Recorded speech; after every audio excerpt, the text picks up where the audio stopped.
Anganwadi సోదరుమణి 19 ward Vijayendra వాళ్ళ దివ్యకు సన్మానం చేయడానికి పిలిపించిన ముఖ్య ఉద్దేశం ఏంటంటే ఈ కాలనీ డెవలప్మెంట్ గురించి అన్ని వాగ్దానాలు చేసిండు.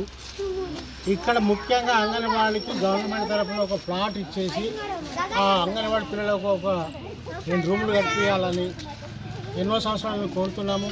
గత 10 సంవత్సరాల నుండి కూడా అవి అమలు కాలేదు. ఇప్పుడు వచ్చిన విజయ్తో మేము విన్నవించేది ఒకటే, ఈ రోడ్లు డ్రైనేజీలు చేస్తానని వాగ్దానం ఇచ్చిండు. మహిళా సంఘం వాళ్ళకు కూడా ఒక భవనం నిర్మాణం చేయాలని వాళ్ళు కూడా విన్నపించిండ్రు.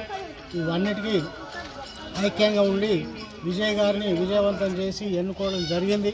కనుక ఆ వంచలుగాన ఇవన్నీ ఒక్కొక్కటి చేస్తారని మేము ఆశిస్తూ మా కాలనీ తరఫున ఈరోజు వారికి సన్మానం చేయడం జరిగింది. భవిష్యత్తులో కూడా అందరం ఐక్యంగా ఉండి ఆయన కొరకు ప్రతి ఒక్కసారి ఎలాంటి ఆటంకం కలగకుండా చేయాలని మేము మనస్ఫూర్తిగా కోరుకుంటున్నాం.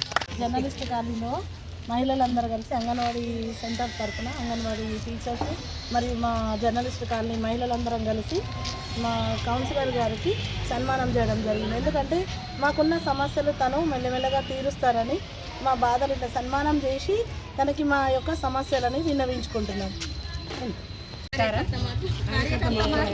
19వ వార్డు కౌన్సిలర్గా గెలుపొందిన విజయ్ అగర్వాల్ గారికి మా మహిళలందరి తరఫున ధన్యవాదాలు తెలుపుతున్నాము. అలాగే మాకు ఏదైతే వాగ్దానం ఇచ్చిండో కాలనీ వాసులకి నిన్న సీసీ ఫుటేజ్లు అన్నీ అమర్చించడం జరిగింది. అలాగే రోడ్లది డ్రైనేజ్లది కూడా మాకు వాగ్దానం చేశారు. అది కూడా అన్నీ క్లియరెన్స్ చేశారు. అలాగే మాకు ఒకటి మహిళా భవనంది కూడా చేస్తా అని వాగ్దానం ఇచ్చారు కాబట్టి అది కూడా చేస్తాను త్వరలో అని మాకు విన్నవించుకోవడం జరిగింది. దీనికి తనకి ధన్యవాదాలు తెలుపుతున్నాను.